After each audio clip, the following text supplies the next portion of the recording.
যুক্তরাষ্ট্র, ইসরায়েল এবং ইরান যুদ্ধের আপডেট নিয়ে আবারও চলে আসলাম আপনাদের কাছে। তবে আজকে ইরানের জন্য একটি বড় দুঃসংবাদ, সেই দুঃসংবাদের কথা দিয়ে আগে শুরু করব। এই দুঃসংবাদটা আসলে বড়।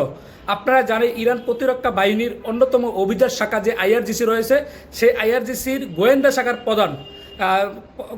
প্রধান সাইদ মাজিদ খাদিমি তিনি কিন্তু নিহত হয়েছেন। সাইদ মাজিদ খাদিমিকে ইসরায়েল বাহিনী হামলার মাধ্যমে আজ সকালে তাকে নিহত করা হয়, যুদ্ধের নিহত হয়েছেন। সেটি আবার আইআরজিসির এক বিবৃতির মাধ্যমে জানিয়েছেন।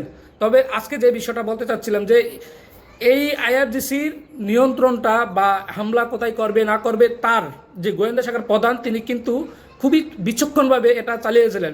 এই যে তার নিহত ইরান যুদ্ধের জন্য ইরানের জন্য একটা বড় একটা ধাক্কা বলা যেতে পারে। তবে ইরান কিন্তু তাদের জন্য তাদের যে প্রস্তুতি সবগুলা একটা পর একটা, ইরানের এই যে গোয়েন্দা প্রধান মারা গেছেন তার পরিবর্তে কে আসবেন সেটাও হয়তো ঠিক করা আছে, কারণ তাদের কয়েকটা ধাপ ঠিক করা থাকে, কার পরে কে এরকম দায়িত্ব নেবেন সেই প্রক্রিয়াটা তারা ঠিক করে রাখা থাকে। তাদের সিস্টেমটা এমন, হয়তো তাদের যে আপনার 100 জনের তালিকা করা আছে, এর ভিতরে একজন মারা গেল আরেকজন, এভাবে তাদের সব ক্ষেত্রে তারা এই প্রক্রিয়া চলতেছে।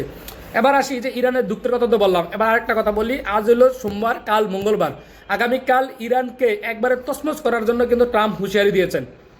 ট্রাম্প হুঁশিয়ারি কি দিয়েছেন যে ইরানের যত বিদ্যুৎ কেন্দ্র আছে, বড় বড় সেতু আছে, বড় বড় পাম্প মানে পানির যে ইয়াগুলো আছে, সবগুলো যত প্রকল্প আছে বড় বড় সবগুলো ধ্বংস করে নরকে পরিণত করে দিবে। তবে ইরান কিন্তু বসে নাই। ইরান আজকে দেখলাম ইরানের যে ইরান দেশের যে প্রধানে বর্তমানে যিনি আছেন খামিনির ছেলে তার যে দায়িত্ব পেয়েছেন তিনি কিন্তু আজকে একটা ছবি দেখিয়েছেন কি ইসরায়েলের ভিতরে তাদের পরমাণু শক্তির যে ইয়াটা আছে, কেন্দ্রটা আছে, গবেষণা কেন্দ্র বা বড় বড় ইয়াগুলো আছে, সেগুলোর ছবি দেখাচ্ছে। একটা ছবি ভাইরাল হয়েছে, সেখানে কিন্তু দেখাচ্ছেন তিনি মানে বুঝতেছেন এই ছবিটার লক্ষ্য হলো আমাকে মারবা আমরা তোমাকে মারবো, আমাকে মারলে আমরা তোমাকে মারবো, এরকম একটা প্রস্তুতি তারা নিয়ে রাখছে। যদি মঙ্গলবার এমন কিছু, তাহলে কিন্তু বড় কিছু হতে যাচ্ছে মঙ্গলবার। মনে হয় না যে আজকের ভিতরে হরমুজ প্রণালী নিয়ে চুক্তি বা শর্ত ছেড়ে দেওয়া হবে। আরেকটা বিষয় হলো পাকিস্তান কিন্তু চেষ্টা চালাচ্ছে, আবারও প্রস্তাব দিয়েছে যে করার জন্য মানে এই চুক্তি 45 দিনের জন্য বন্ধ করার জন্য। ইরান কিন্তু পাকিস্তানের দ্বিতীয়বার যে প্রস্তাব যুদ্ধবন্ধের এটা গ্রহণ করেছে, কিন্তু সেটাও বিবেচনা করবেন যে তারা এটা নিয়ে আলোচনা করবেন কিনা, সেটাই ইরানের এক কর্মকর্তা জানিয়ে দিয়েছেন। দেখা যাক কাল কি হয়।